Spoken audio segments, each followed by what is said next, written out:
loud. That one. Can you, one of you, just clap in front of the mic for me? Perfect. Alright, we're recording here.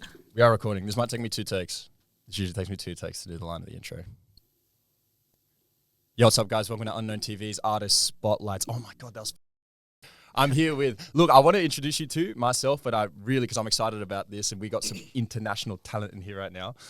So I want to get you two to just introduce yourselves, where you're from quickly, and yeah, we'll go from there. Yo, my name is Champ. I'm from England, representing Oxford, Banbury. Shout out all my peoples over there, man. Yeah. Yo, my name's Tate. From East London, but moved to Oxford as well.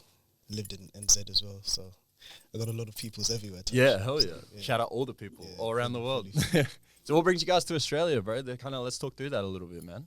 Well, I actually, so I met Tate 10 years ago, and like we were locked in from a long time ago, and then we spent some time away, and he moved to NZ, and then me and his brother, he has a twin brother, and we made a promise of like, we're not going to let it go 10 years of not seeing each other again. So like on the 9th and 8th year, I linked up, and then, you know, I came visit him in Sydney. And then, yeah, man, we've been kicking it in Sydney and just living out here. No way. That's so crazy. Bro, 10 years. That's insane. Yeah. How'd you guys meet, bro? Primary school and that? We met actually one time playing football. Yeah. Right. Like year 5? Year 5 or something, year yeah. five. Yeah. What, same team or? Opposite, yeah. Opposite against each other. They beat my school in a tournament, a semi-final tournament. I'm pretty sure he even scored. His little brother, he's like 5 foot something. Sorry, bro. Yeah, he even saved one of my shots. Everything. They went to the final. And Oh, bro. then we met again in year 7, and then we've been friends ever since. Yeah, right. Yeah, And then in year 7, was that same high school or just parent? Same high school. Yeah. Yeah, hell yeah. It's kind of crazy as well, because like at first we didn't even fuck with each other like that. Yeah. It was crazy, but then I was about to say, that game happens now. Is that still the same result? Nah, I'm nice now, man. I'm nice. Respectfully, but yeah. Yeah. But nah, that's the Brody. I can't lie. Yeah, hell yeah. Family. Nah, that's a real genuine story. That's crazy. Yeah. And then so how good was that link up after that 8 years and that seeing each other for the first time? I feel like people don't understand of like what it's like not seeing someone, but you're only seeing them through like a FaceTime camera. Yeah. Like I didn't see his body. Like I didn't know what his like chest to lower half of his body looked like. You don't even deep that like. Yeah. So when I'm seeing him and when I'm like touching him and actually feeling his skin, is like, if honestly I could cry now. It was insane. Yeah, wow, bro. It was honestly Wow. insane Yeah. feeling. Nah, that's crazy, yo. That's crazy. And then now, you know, we're a platform sort of representing underground artists and amateur artists here in Sydney. Of course, I wanted to get you guys in because of your creative arts outlets. Do you guys just want to explain sort of what you do creatively and like kind of what you're majoring in, if you will? Yeah. More time, the reason I came out to Sydney was to pursue this modeling thing. So I'm into modeling. Any really creative outlet, that's really what I'm trying to push. Yeah. Push a story, push a narrative, push a aesthetic. You know, I'm trying to create a feeling. You know what I'm saying? You can tell when something's real. I feel like you got to be sensitive with your art.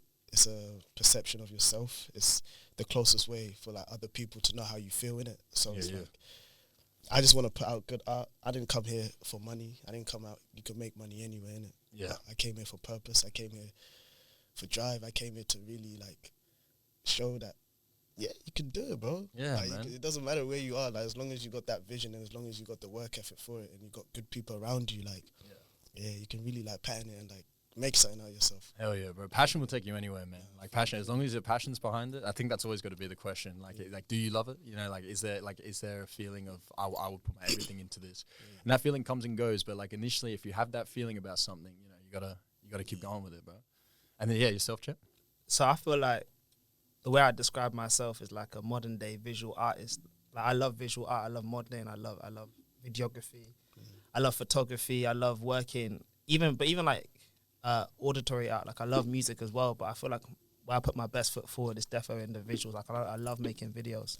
And when I'm older, you know, the future plan is to really go deep into that. But then I love, like Tate saying, it really is just like we want to make it and we want to really show the world of what our experiences and how can we present our experiences forward. So that's really what we do. We really just really showing everyone what we do. And for me, it's definitely through visual art. I love visual art, modeling pictures for brands, for ourselves, for each other's ideas.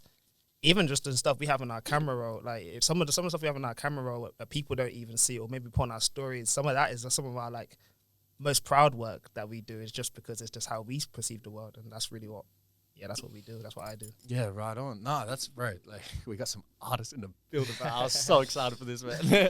But like, okay, so now diving into sort of just creative arts itself, did you guys have like a moment or a specific experience sort of when you were younger where you sort of really engaged with that type of world and you're like that's something I really want to do?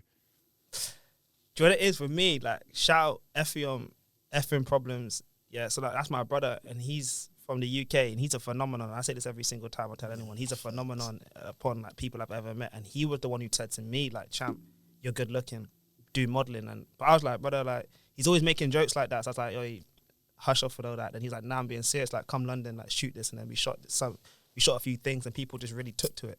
Like, I wasn't really like, I'm a creative, because in England it's a lot more of just about like make your money and move forward. So like, I was really just gonna make my money doing what accountancy or like anything that was gonna make my bag.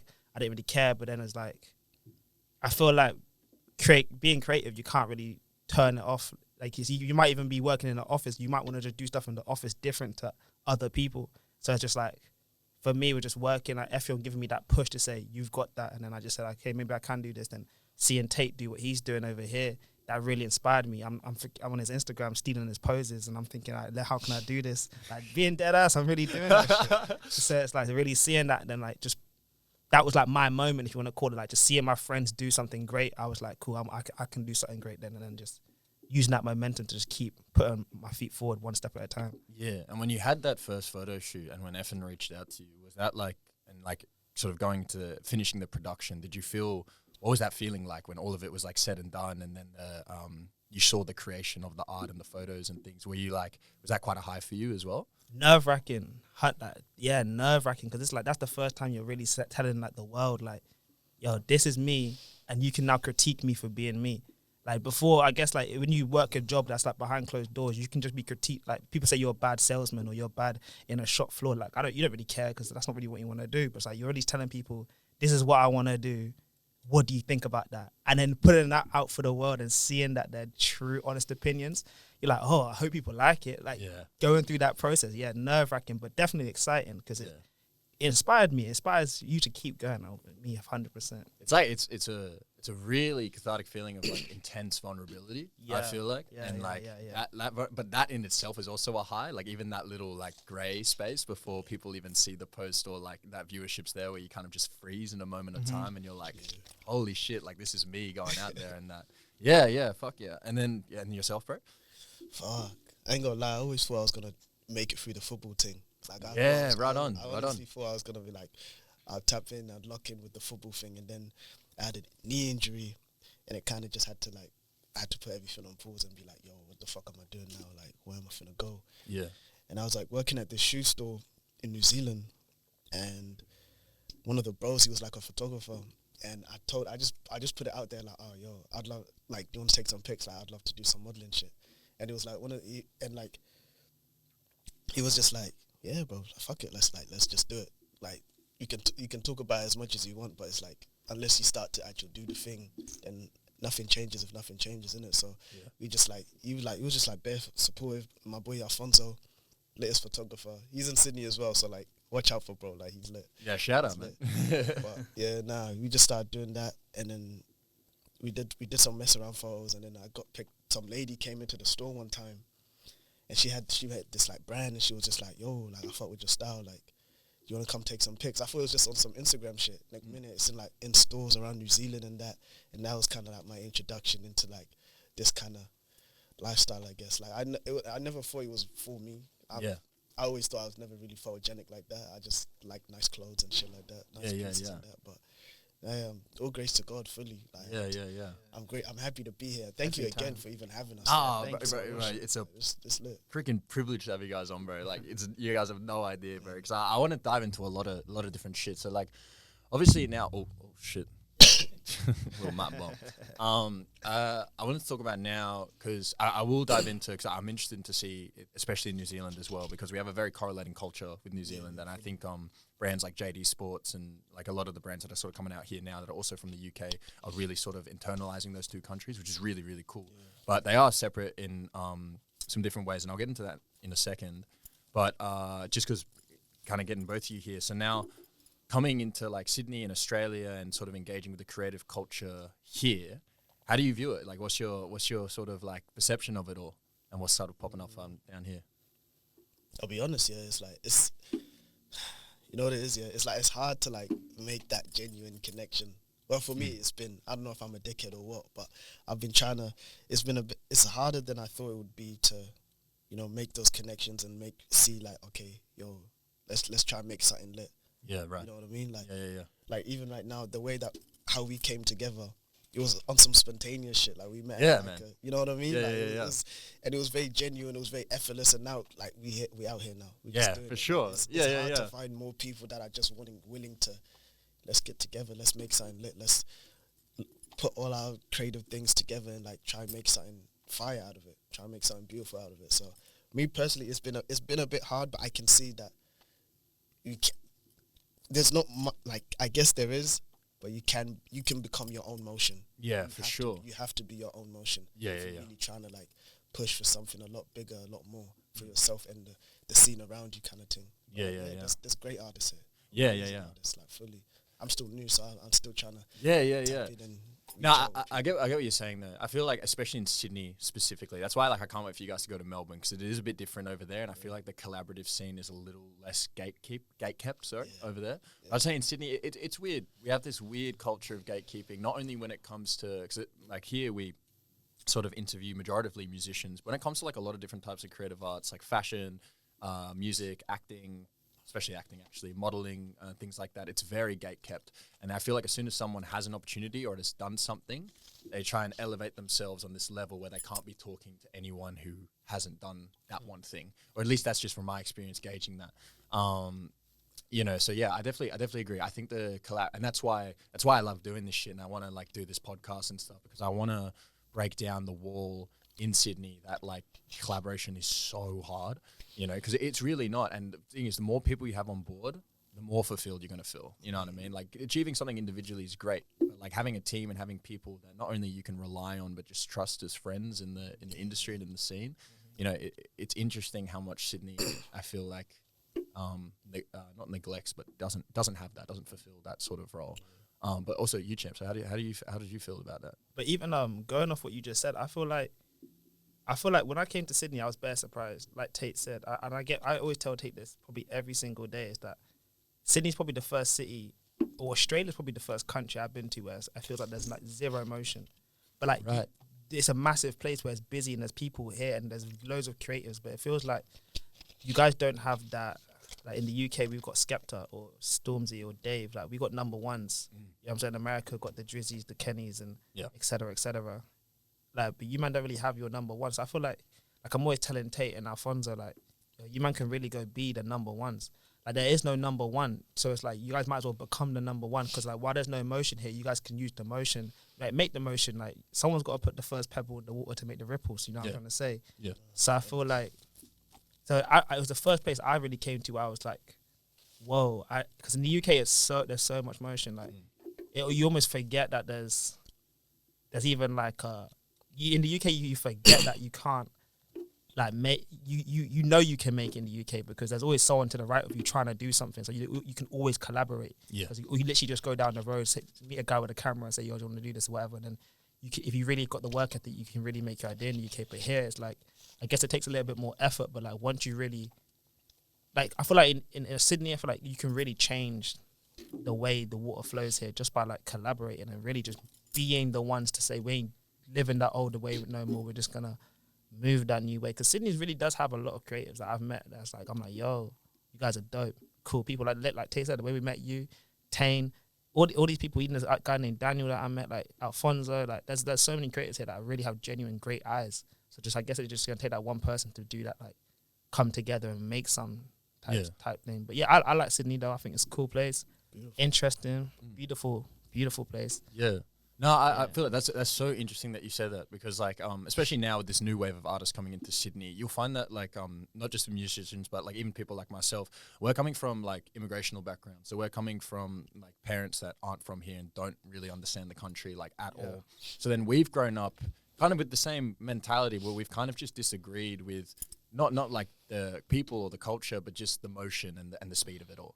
And I remember I always used to harp on, especially in my teenage years, I'd go to my dad, Zimbabwean man, and I'd be talking to him about just how I'm so frustrated with how Sydney moves and operates itself, especially in creative arts, because then sometimes funding's up here and then it's down there, but no one's like funding themselves and no one's like trying to really push for independent creative business without these really heavy transactions and like sort of emotional controversies and things like that, whereas it could just be a lot more simple. My dad always said, you know, fuck it, if these Aussies aren't going to fucking do it, you do it. You know what I mean? Like, because the thing is, like, at the end of the day, that should be what it's like that should be level for everyone. You know what I mean? So like, no matter where you are in the world, if someone else isn't doing it, it doesn't mean you can't start doing it. 100%. And the thing is, that's always, because if you're doing something different, that's always going to be met with like adversity, and it's like, we haven't seen this shit before, so why would we want it now? You know, and I feel like the more people can push that with like their passion and their art is big. But then also, I want to come to the point that you guys were saying, because it's such a true point. Like the UK, the US, South America, a lot of other European countries have like these stars, these like number ones, but like Australia's still like yet to really 100%. push that. I mean, we were talking about the Kid Leroy before, but like without saying too much, it's just a bit different because like he's out in LA now, he's not back here. Like there's not really much about Australia that he brings to his identity. But yeah, I think that's definitely what we're still waiting for. I hope and pray that we're close. You know what I mean? Like we are really close. I feel like there's so many heavy hitters out here right now. There's so many people I could shout out, but they know who they are. There's a lot of people who are really sort of on that wave. But then I think it also comes to certain promotions and like artistic activities that we just don't have going on. First of all, I don't think brands promote very well here internationally. It's very domesticated to like for you to get well known in your country, but then as soon as there's international opportunities, I feel like managers and businesses will just ship their talent off to that international place and just negate the whole idea that they're an Australian going to represent Australia as an Australian model or actor or musician going over there to put that pride on the floor. That's never really there. It's always like an Australian fucks off and then they're just kind of in the abyss of being an international artist. There's actually so many celebrities that I forget are Australian. Yeah, right. Which I think is crazy. Like, there's so many out there that I'm like, whoa, I didn't even know. Like Kid Leroy, for example, I didn't even know he was Australian until people just say he's Australian. Margot Robbie, I swear she's from these sides as well. Hugh Jackman, Queensland. Hugh Jackman, one of them. Hugh Jackman caught me off guard. I was like, you forget, like, these guys are from, wow. and these are big superstars. Yeah. And you just forget. I feel like there's definitely like a gap between like the culture that we have and representing that culture on a high level. Because I feel like our sporting like leagues do that really, really well. But because like because we have like rugby league here and we have the NBL here, and they do get international attention, and they provide like with cultural jerseys and like a lot of different types of sort of culture and community representation that they promote.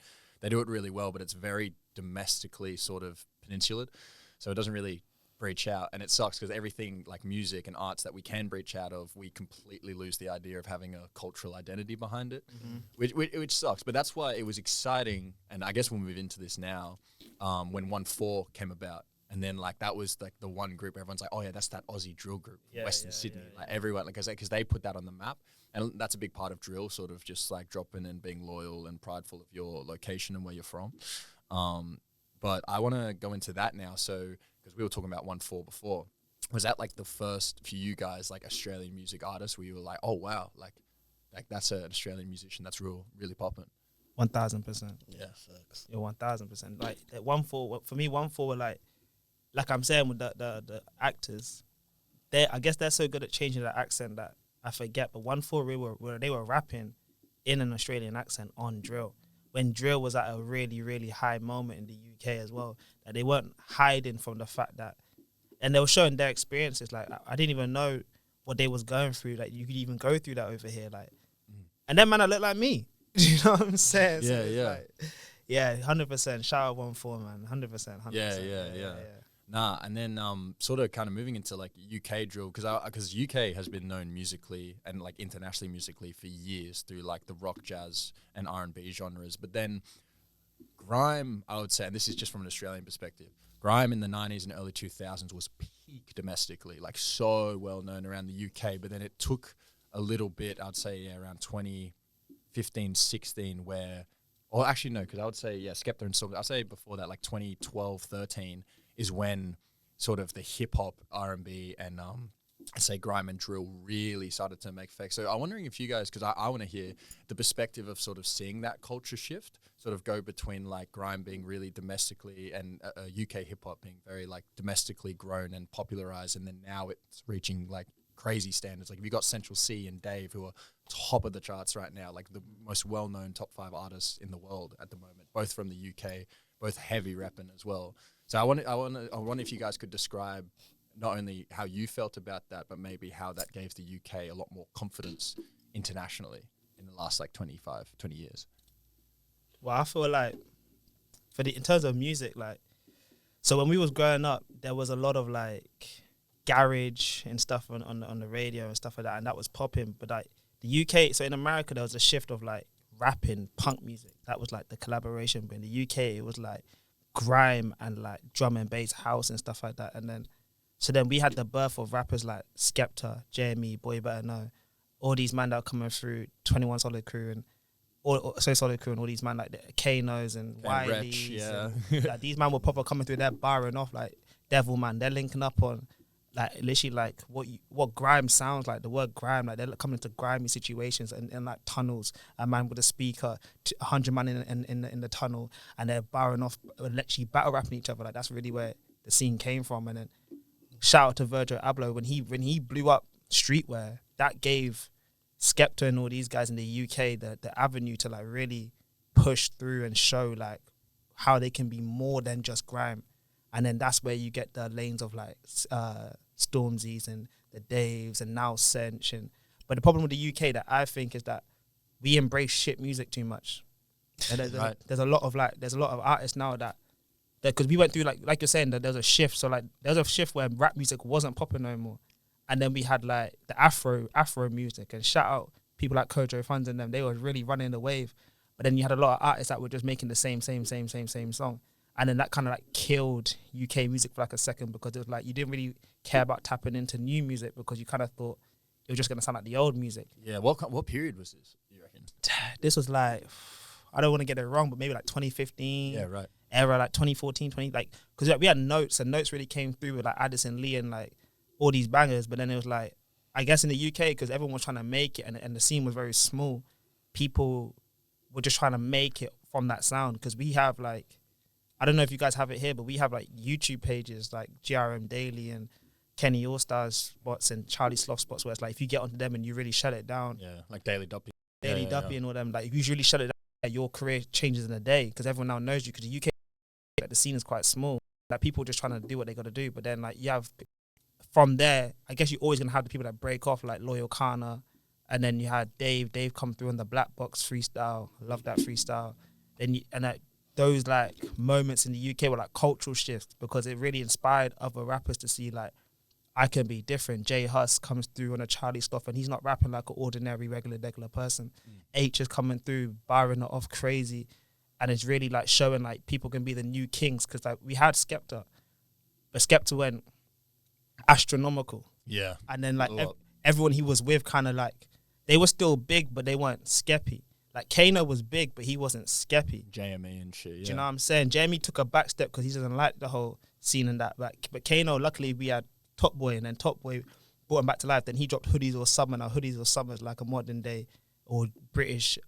I don't even want to compare it to anything else. That's a British classic. Like, yeah. Do you know what I'm saying? And then it's like, so luckily we had like in the UK, like the transfer of music was, because now we've got artists like Jim Legacy, he's going crazy. You've got Zeno Vinci, they're going crazy. You got Jay Sank and Glasshouse Tenant, they're going crazy. You got Len, he's going crazy. And then you got all these artists in the UK that are really, really putting music down that I'm not hearing that in America now. It's like we're really like in a new wave of the UK where it's like we have UK brands, fashion brands, and it's like Skepta's doing mains now. Like we have real like creative talent. Like you got me and Broski. Like we've really like got freshness that is coming through the scene. That effing problems like that. People genuinely, it's like I think the world should be scared of what's about to come from the UK because it's Yeah, really yeah, about yeah. to be like astronomical of what's coming from like.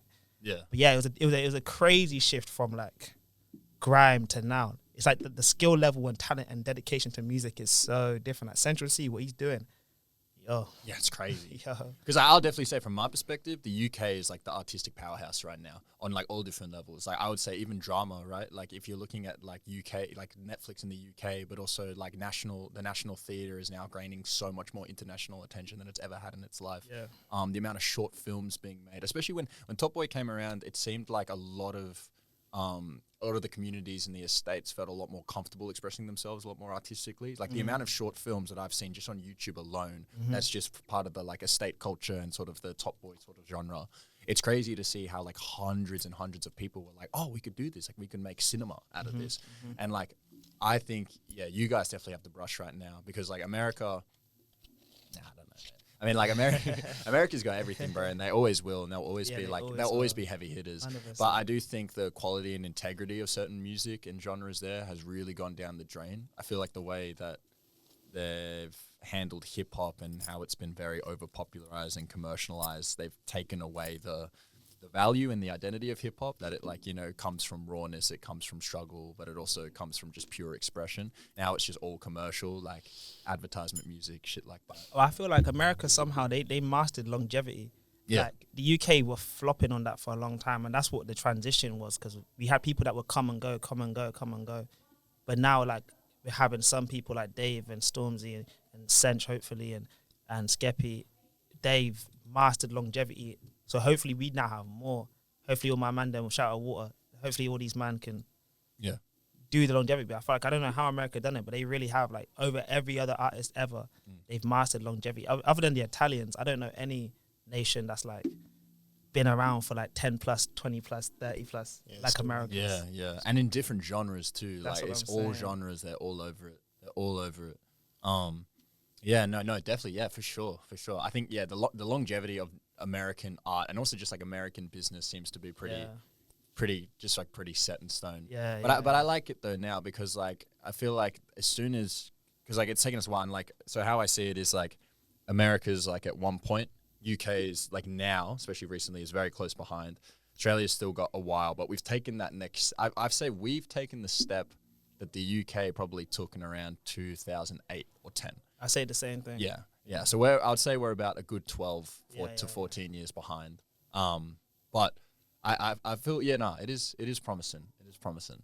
So I'm just gonna take a quick break because I'm a bit of a mind blank. Yo, Tate, drop a freestyle quick. Yeah. What's the beat? What, acapella thing? Yeah, man, straight up. Hey. Yeah. Yeah. Okay. So yeah, because we're just coming off off camera talk about like Top Boy and stuff. I do want to ask how that also specifically really sort of kind of going into like the jump of where England took that next sort of creative powerhouse step. Because Top Boy was obviously super popular around the world, but then all of a sudden I felt like there was a lot more production coming out of England, film wise and cinema wise. Did you guys see that at all, or like coming into the city in that time? On Netflix, 100%. There's a lot more like Scottish, Welsh, English, like really, really, really, really good production coming out of the UK. And UK was dry for a long time. Yeah. Like nothing was getting made. So like, yeah, shout out Drizzy for that one. Yeah. You know what I'm saying? He really did help out with like, the UK scene because Top Boy really did put a lot of things on that map. Yeah, 100%. yeah. Because now, and the one thing like I hear now is the audition opportunities are really crazy in the UK at the moment. Well, there's like there's like a lot more auditions happening for like a lot more different productions, which I think is something that Australia lacks because there's not enough like industry and stuff here. But then now sort of moving into the current state of the UK, because I'm genuinely really interested to hear this. Because you talked earlier about how you guys are accepting like just a lot of just shit music. I feel like America's type of on that wave as well, except they actually do it at like a really like high level, which is like, not to name names, but like, you know, Sexy Red and shit. Go sexy, go sexy. Nah, to be honest, I fuck with Sexy Red. Like, I don't think she's like an artistic artist genius, but I think she's in her lane. She's doing what she's doing. But what do you think now are the next steps for the UK sort of creatively, and where do you see, first of all, what do you think, or like a pretty sure is going to happen in the next couple of years, and then what do you think is something that maybe the community ain't really thinking about too much that could be used. So my prediction for the UK is just like you have a lot like everyone's looking at the music side of things, and like Rapman and all these guys they have made that break into a film. But I feel like we're gonna see a lot more. Like I'm saying, I feel like I'm a modern day visual artist. Like I don't want to get put into the box of music because the box of music is so singular. Yeah. Like I really do think if you give me a camera, you give me a budget, I really will produce you something that people will be like, yo, because that's what I always do. I really do just be producing shit that's like, yo, that was really nice to watch. And that was even if maybe the message it might be lackluster this time, the next time I'm not gonna miss. So I feel like there's gonna be more kids that they want to talk their experiences because there's so many different experiences. Like people from abroad, they look at the UK, they think of London, but there's way more than London. There's Manchester, Birmingham, Leeds, and away from that, there's people like me. I live in Oxford. Oxford is a city, but it's a clean, very posh, white dominated, has its own problems, of course, area. You know what I'm saying? And away from that, there's Banbury, there's towns, there's other people that got their own experiences. I feel like with social media, with technology, you're gonna have more kids that wanna push that, and hopefully that people can give them the confidence, because really it's just confidence to be in like theaters and being like different. Because everybody wants to be the musician, the number one actor, but then it's like, where are the kids that just want to be the screenwriters? Where are the kids that just want to be the person behind the camera? Like they exist. You know what I'm saying? Everyone's got dreams, everyone's got goals, everyone's got aspirations. It's just about taking that leap. So I feel like that's where the UK is going to go next, because, you know, you got to get your way into the industry somehow. So people are going to like figure it out, be creative, like to get in there. So I feel like that's what's going to happen in the UK coming up 100%. And I feel like people like something that should be really that is not preached enough is like those roles, like lighting and stuff that like me and my audio guy, I'm referencing here, Isaiah, that we're learning a lot, especially at the moment, is that you know, like those roles are artistic roles. You know, you have to be an artist to be a gaffer, to really know what you're doing on a set to create the visual production. You have to be an artist, and I don't think anyone who takes on a crew role should ever think that they're not part of the artistic process or not an artist themselves. You know, because I feel like it's so important. It's so, and the thing is, the more crew responsibility stuff you learn around what's happening on stage, the more confident you actually get when you're on 100%. Stage, because the more you know the setup and the environment, you know, the more confident and sort of more energized you feel to do it. 100%. I also feel like, you know, like with the UK, it's kind of bringing that like rawness back, like that authenticity back, like pretty hard. Like even if like we were chatting about Top Boy and that, like even Summer House, the way Summer House was like, how it was just came and it was built, there was nothing like that on TV at the time. Yeah, right. So like that raw authenticity, just like how grungy it was, like showing like how some people like really be living. Can actually be on some shit. Like this, the new version that came out, it did its thing, it was lit, but like trying to. What would you guys say was better? Did you enjoy the new one or the old one? I enjoyed Summer House a lot better. Look, the acting is obviously a lot more like in tune and like dramatic in the next one, but I also felt like the acting was just more genuine back then. Like I don't know, like seeing Kano back then. I mean, seeing how Sully's character evolved was really cool in the new series, because like you saw him take that turn in his adulthood. But kind of like seeing young Sully and fucking Deshane. Sorry, what's the actor's name who plays Deshane? Do you guys know? Ashley Walters. Ashley Walters, yeah. Ashley Walters and Kano, like I thought they were, because in all honesty, like those were just two musicians, right? Yeah. But they're coming in like and like, okay, look, we've never really done acting and shit like that. I mean, they did it in like their juniors and things like that, but they're like, all right, well, let's try this and let's try and combine the culture of grime that we're coming from, and they hooked it up with a director and they made Summer House. And I thought Summer House came out of a place that was really genuine. I think even the story, I'm forgetting the characters' names, but the first season follows, or the first 2 seasons follows a young kid who lives in the estates, and his mum is going through not really like a chronic, like, or I would say maybe a chronic illness, but it's not of the severity of life or death. She like goes through these waves of depression, because she's like a nurse worker, so she's working 24/7.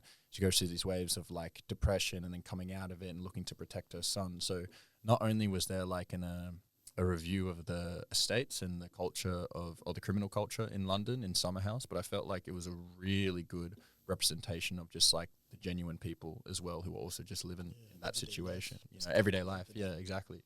I also feel like Summer House because I don't know if anyone else noticed this, but they have a really massive focus on like small independent shops in Summer Yeah, House. yeah. So like in the first season, one of the characters' dads runs a fish and chip shop, Yeah, and they do like a lot of shooting there, but they really encapsulate what like a fish and chip chicken shop would look like in a sort of in kind of like South London. And then you had like teachers who were also battling with their own circumstances of working at a private school, but then also coming back to a sort of like poorer area. So I don't know. I liked Summer House because I felt like it gauged the UK lifestyle and community a lot more than the new one did. The new one really kept it in like, look, this is what happens in the estates. And it's like, that's cool.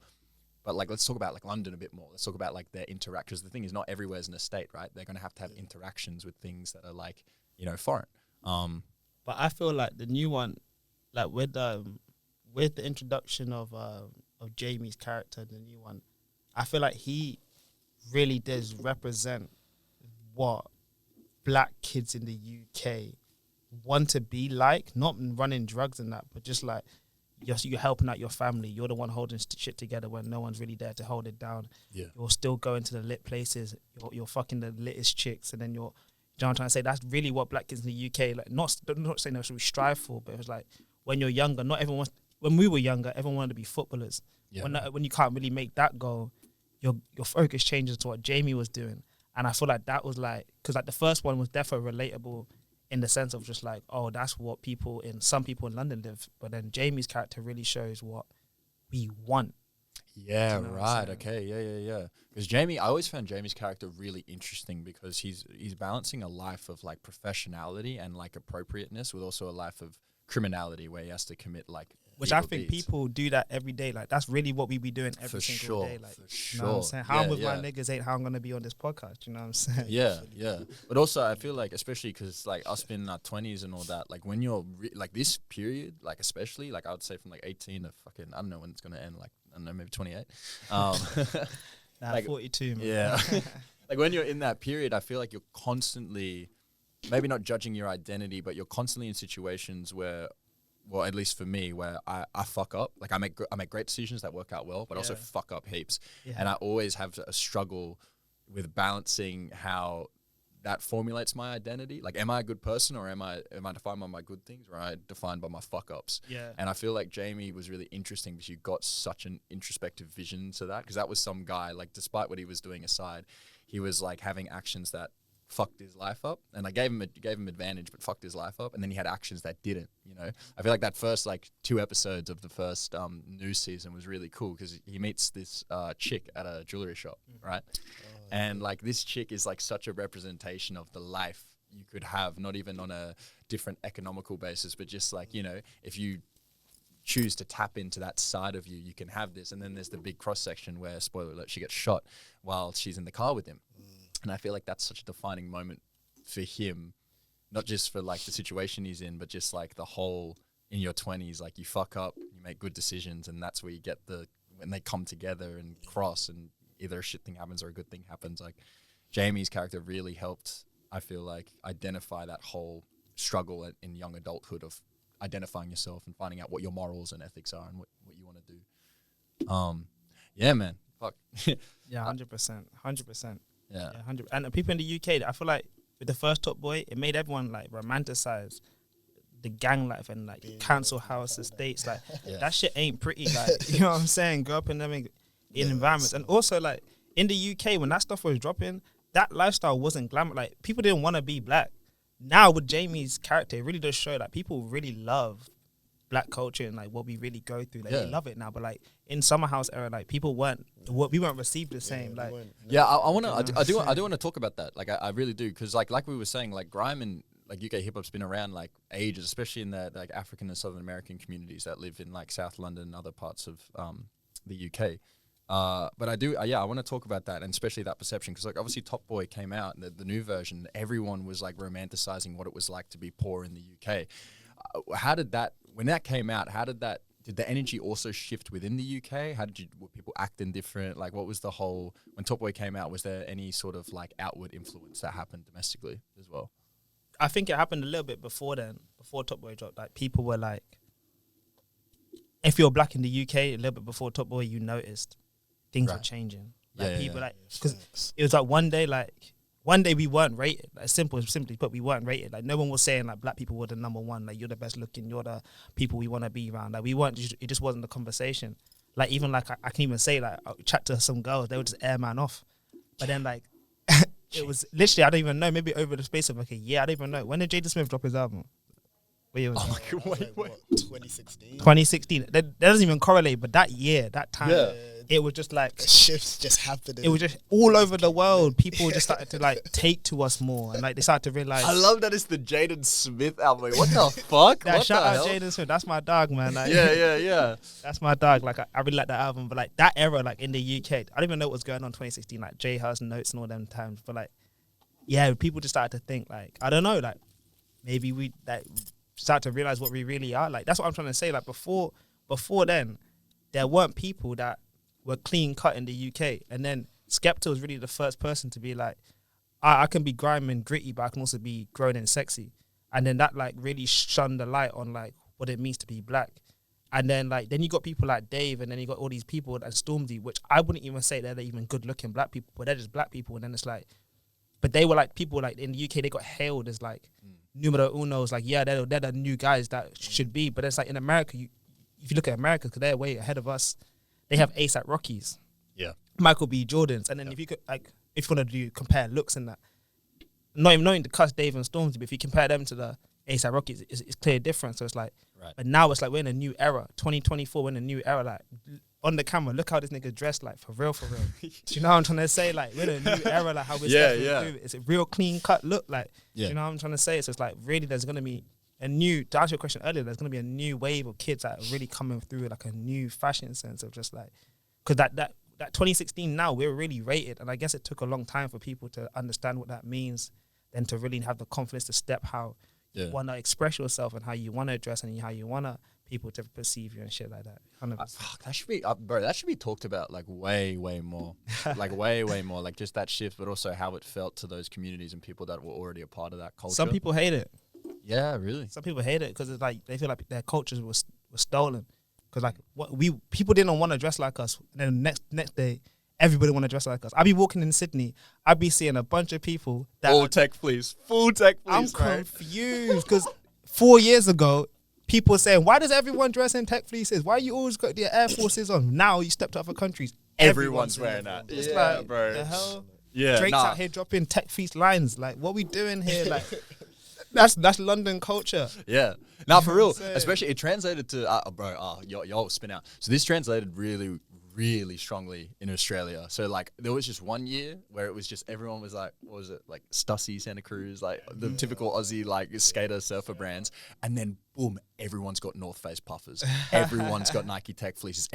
Bro, fucking 2021. I've never seen so many teenage kids in like summer heat wearing a fucking ski mask, bro. Like what the fuck, man? And that was all in the hype of Top Boy and shit. Because I think Australian kids really took to it a little bit. Yeah. Because I'm not gonna lie, the first thing and what really got me sort of into Jamie's character was that, bro, he was fucking fresh, man. Like, dude, he just had like clean all black Tech fleece pants, the blue, the classic blue like North Face puffer, and the 2 earrings and everything, clean skin, all of that. I remember I saw that and I was like, fuck, man, like that's the fashion as like a young 20-year-old there. I'm like, that's fucking. Because he looked like a man, right? Yeah. So then, like, all of a sudden, I feel like that really translated here. Like, there were 17-year-olds who were trying to look 23. And that's happened throughout history. But, like, here you really saw it after Top Boy in Australia, which was really weird, man. It was really weird. But I love that, though. I love that, like, black culture is being embraced all over the world. Yeah. I love that. I think, yeah, that's what I wanted to ask. Because, like, obviously, there are different opinions. There's, like, oh, well, it was stolen, or people are using it to gain like personal advantage even though it's not their original idea. I just want to ask, how do you guys view that whole thing of people just sharing fashion and sharing and appreciating different cultures and things like that? I think it brings us together. Yeah. In a way, it kind of is like something as simple as just like pieces and clothes and fashion. Like we could have like nothing in common, but then after it'll bring us all together on some shit. Like the way you dress can say like 1,000 words about you without you even having to say a word in it. Yeah. So it's like I can see you wearing some shit and they'll be like, oh, you fuck with that brand too? It's like, I fuck with it too. And then boom, next minute we got a friendship. Next minute we're doing some lit shit together kind of thing. Like, you know what I mean? Like it's beautiful how like even the whole there was this brother one time, he was white boy, and he had like braids in. And I was like, and someone asked me, one of my friends asked me, "Oh, do you think that's like taking the swag from the culture or some shit?" And I was like, "Nah, like I don't know. Me personally, I don't think if you want to rap it and you want to do your thing, like yeah, go ahead, bro. Like I feel like you take inspiration from it and you want to kind of implement it in your own kind of way, show your appreciation to it in your own way, kind of thing. I wouldn't even say it's like how can like one race own a look? Yeah, You know what I mean? When it's sure. like that whole thing of like trying to make us divide and separated and stuff. When it's like, yeah, we were just peoples. We all just this are all everyone's first time trying to do this whole life thing. Like there's no manual for the thing in it. So it's like For sure. I think it's beautiful that like we can see stuff from different perspectives and come together and Yeah, man. move as a unit. Like just like even just like youth culture. Like no one was how like everyone was on skinnies and now everyone's on baggies and everyone's just like moving together as a unit, but then you can see those ones that like kind of have their own individualism Yeah. to the whole take of thing. I think- know. I think I'm yapping. I'm No, sorry. not at all. No, I don't for know. sure. I don't know No, where I was think, going I with think, I think it's like positive pride, right? So it's like it doesn't matter why you find pride in representing that. I feel like as long as it's all positive and you genuinely feel good about what you're wearing and how you're